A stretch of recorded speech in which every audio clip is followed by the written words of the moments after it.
சூரியனா இருக்கட்டும், இல்ல செவ்வாயா இருக்கட்டும், கிரகங்கள பாப கிரகங்கள்னு சொல்றோம். ஏன் சொல்றோம் அப்படின்னு கேட்டீங்கன்னா,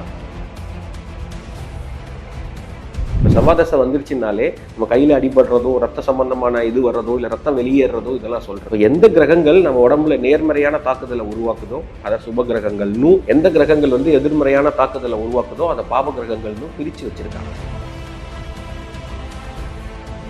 ஆனால் குரு பகவான் அந்த செல்வத்தை கொடுக்கும்போது அவர் எப்படி கொடுப்பாருன்னா, முதல்ல நீ ஒரு ஒரு மெச்சூர்டான மனிதனாகு, நான் கொடுத்தேன்னா அந்த காசை உன்னால் வச்சு காப்பாற்ற முடியுமா அப்படிங்கிறதுக்கு உங்களை ரெடி பண்ணிட்டு, அப்புறம் பணம் அந்த தனம் எல்லாத்தையும் கொடுத்துட்டு, அதுக்கப்புறம்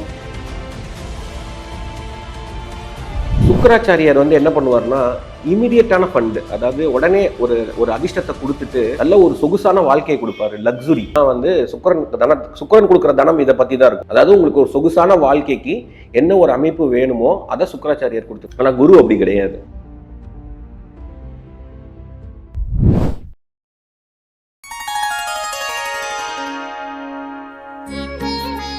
ஸ்ரீ வாராகி டிவி நேயர்களுக்கு வணக்கம்.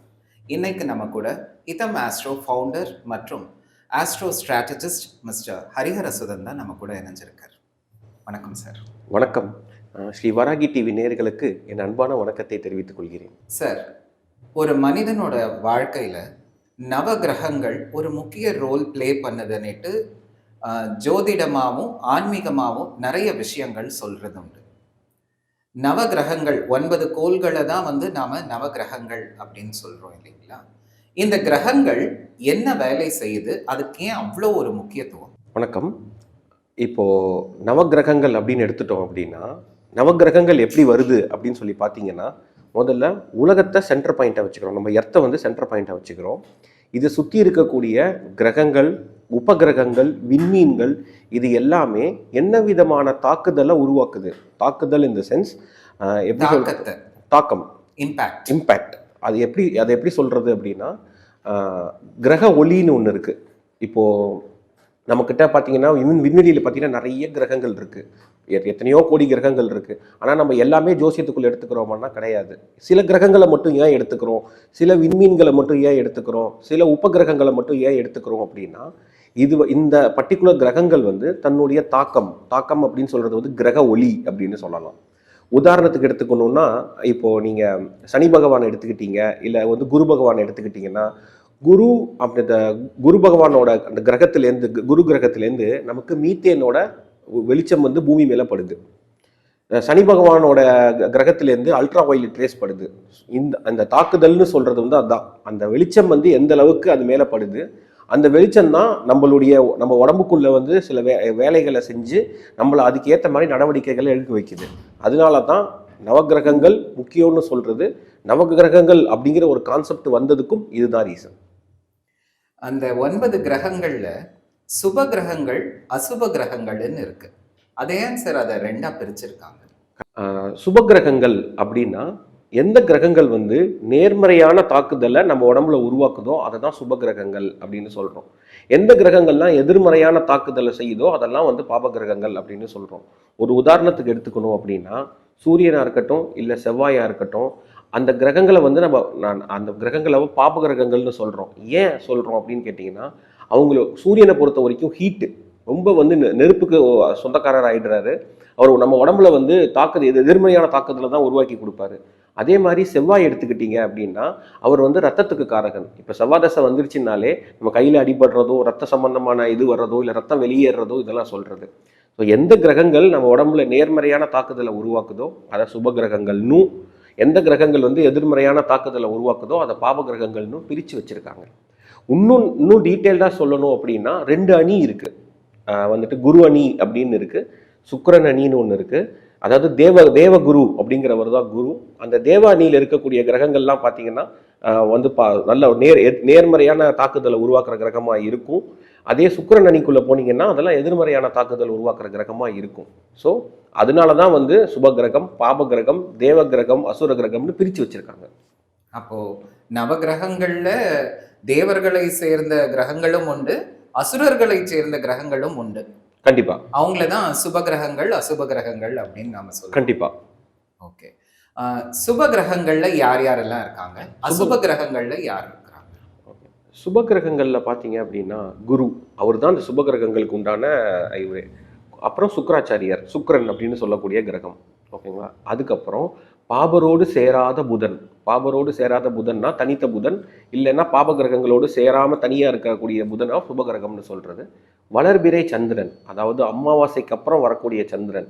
இவங்க 4 பேரையும் நம்ம சுபகிரகங்கள் அப்படின்னு சொல்றோம். பாபகிரகங்களை யாரை சொல்றோம்னா இவங்களை தவிர இருக்கக்கூடிய கிரகங்கள் எல்லாமே பாபகிரகங்கள் தான் சொல்லுவோம். இதுல சூரியனுக்கு மட்டும் சின்ன விதிவிலக்கு உண்டு. அவர் குரூர கிரகம்னு சொல்லுவாங்க. அவரை பாபகிரகத்தோட வச்சுக்க மாட்டாங்க. அவர் கொஞ்சம் ஹார்ஷான பிளானட் அப்படின்னு சொல்றாங்க. ஸோ சுபகிரகங்கள், பாபகிரகங்கள், குரு அணி, சுக்கிரன் அணி, இதை நம்ம ஒரு நல்ல ஒரு தெளிவு கிடைச்சதுனாலே நமக்கு நவகிரகங்களை பத்தி ஒரு தெளிவு கிடைச்சிடும் நமக்கு. ஓகே. குரு பகவானை வந்து தனகாரகனாவும் புத்திகாரகனாவும் சொல்றது உண்டு. அதே போல சுக்கிரனையும் தனகாரகன் அப்படின்னு சொல்றது உண்டு. என்ன இது ஒரு கன்ஃபியூஷன்? கன்ஃபியூஷன்லாம் இல்லை. குருவை வந்துட்டு நம்ம எப்படி சொல்றோம், தனக்காரகன், புத்திரக்காரகன், அப்புறம் தர்மகாரகன் அப்படின்னு சொல்லுவாங்க. சுக்கிரனை வந்து கலத்திரக்காரகன், அப்புறம் தனக்காரகன் சொல்லுவாங்க. அது ரெண்டுத்துக்கும் வித்தியாசம் இருக்கு. சுக்கிராச்சாரியார் வந்து என்ன பண்ணுவார்னா இமீடியட்டான ஃபண்டு, அதாவது உடனே ஒரு ஒரு அதிர்ஷ்டத்தை கொடுத்துட்டு நல்ல ஒரு சொகுசான வாழ்க்கையை கொடுப்பாரு, லக்ஸுரி. இதுதான் வந்து சுக்கிரன் கொடுக்குற தனம் இதை பத்தி தான் இருக்கும். அதாவது உங்களுக்கு ஒரு சொகுசான வாழ்க்கைக்கு என்ன ஒரு அமைப்பு வேணுமோ அதை சுக்கிராச்சாரியார் கொடுத்துருவார். ஆனா குரு அப்படி கிடையாது. குருக்கு வந்து எந்த தோஷமும் இருக்கக்கூடாது. ஒரு சின்ன தோஷம் இருந்தா கூட எனக்கு அந்த தோஷம் வந்துடுது, அதனால நான் வந்து செய்ய மாட்டேன் அப்படின்னு சொல்லிட்டு அவர் போய் உட்காந்துப்பாரு. ஏன்னா அவர் ஒரு ஞானி, தபஸ்வி. என்னதான் தேவர்கள் இருந்தாலும் அவரோட வேலை, அவர் என்ன நினைப்பாருன்னா என்னோட வேலை எதுவும் செய்யறது கிடையாது, எனக்கு எந்த விதமான தோஷமும் இல்லாம நான் வந்து ஒரு விஷயத்த கொடுக்குறேன் அப்படின்னா நான் கொடுப்பேன். எனக்கு ஒரு சின்ன தோஷம் வந்தா கூட எனக்கு அந்த தோஷம் வந்துருச்சு, நான் போயிடுறேன் அப்படின்னு சொல்லுவார். இவர் முதல்ல குரு எப்படி தனம் கொடுப்பாரு அப்படின்னா ஃபர்ஸ்ட் உங்களுக்கு வந்து ஒரு மெச்சூரிட்டி லெவலை கொடுப்பாரு. அதுக்கப்புறமா உங்களுக்கு ஒரு தனத்தை கொடுப்பாரு. அதுக்கப்புறமா புத்திரம் அப்படிங்கிறது கொடுப்பாரு. ஸோ நீங்கள் குருவை வந்து செகண்டரி தனக்காரகன்னு கூட சொல்லிக்கலாம், தப்பு கிடையாது. ஆனால் அக்யூரேட்டாக வராது, செகண்டரி தனக்காரகன்னு சொல்லிக்கலாம். பட் குரு இப்படி தான் கொடுப்பாரு. இன்னும் தெளிவாக சொல்லணும் அப்படின்னா சனியும் தனம் கொடுப்பாரு. ஆனால் மிகப்பெரிய போராட்டத்துக்கு அப்புறம் அந்த தனத்தை கொடுப்பாரு சனி பகவான். ரெண்டாவது சுக்கிர பகவான் திடீர் அதிர்ஷ்டமும் பணமும் கொடுப்பாரு. அதனால் நீங்கள் வாசனை திராவியங்கள், மாட மாளிகைகள், ஒரு சொகுசான வாழ்க்கைகளை கொடுப்பாரு. ஆனால் குரு பகவான் அந்த செல்வத்தை கொடுக்கும்போது அவர் எப்படி கொடுப்பாருன்னா முதல்ல நீ ஒரு மெச்சூர்டான மனிதனாகு, நான் கொடுத்தேன்னா அந்த காசை உன்னால் வச்சு காப்பாற்ற முடியுமா அப்படிங்கிறதுக்கு உங்களை ரெடி பண்ணிட்டு அப்புறம் பணம் அந்த தனம் எல்லாத்தையும் கொடுத்துட்டு அதுக்கப்புறம் உங்களுக்கு புத்திர பாக்கியத்தை கொடுப்பார். இதுதான் குரு கொடுக்கக்கூடிய ஸ்டைல். ஸோ பியூரஸ்ட் ஃபார்ம்ல இருந்தாதான் குரு பகவான் வந்து தனகாரகனா செய்வாருன்னு சொல்றீங்களா? கண்டிப்பா பியூரஸ்ட் ஃபார்ம் அப்படின்னு சொல்ல முடியாது. தோஷம் இல்லாம அது நான் கரெக்டா, தோஷம் இல்லாம இருக்கணும். அது குரு செய்யறதுக்கு தோஷம் இல்லாம இருக்கணும். ரெண்டாவது வந்துட்டு உங்களுக்கு அந்த மெச்சூரிட்டி அவர் கொடுத்துருவார். கொடுத்துட்டு அதுக்கப்புறம் தான் இது பண்ணுவார். நீங்க பாத்தீங்கன்னா இப்போ நான் வந்து குரு அப்படின்னு சொல்றேன், ஒரு தபஸ்வி அப்படின்னு சொல்றேன். ஆனா இந்த குருவோட வாக்கியம் பெற்று சினிமா துறையிலேயோ இல்ல ஒரு நாடகத்துறையிலேயோ பெரிய ஆளுங்களா வந்தவங்க எவ்வளவோ பேர் இருக்காங்க. ஒரு மனிதனோட வாழ்க்கையில எப்பவுமே கஷ்டம் இருக்குது. வீடு வாசல் வாங்க முடியல, கட்ட முடியல, பணம் சேர்க்க முடியல. இதுக்கு எல்லாத்துக்கும் காரணம் குரு தோஷமா இல்ல குரு அவங்களுக்கு அனுகிரகம் பண்ணாததுனால? அதாவது 1 லக்னம் 1ஆம் வீடு, 5ஆம் வீடு, 7ஆம் வீடு, 9ஆம் வீடு, 11ஆம் வீடு, இந்த 5 வீடும் நமக்கு சுபத்துவமா அமைஞ்சிருச்சு அப்படிங்கிற பட்சத்துல நம்ம எதை பத்தியுமே கவலைப்பட வேணாம். நமக்கு நடக்கக்கூடிய கல்யாணமோ, நமக்கு நடக்கக்கூடிய செல்வமோ, நமக்கு வாங்க வேண்டிய வீடோ இல்ல குழந்தை பாக்கியமோ எந்தவித தங்கு தடை இல்லாம நடந்துரும். இப்ப இந்த வீடுகள்லாம் பாதிப்பு அடைஞ்சிடுதுன்னு வச்சுக்கோங்களேன். அப்போ நம்ம அடுத்து பார்க்கக்கூடியது வந்து குருவோட பார்வை.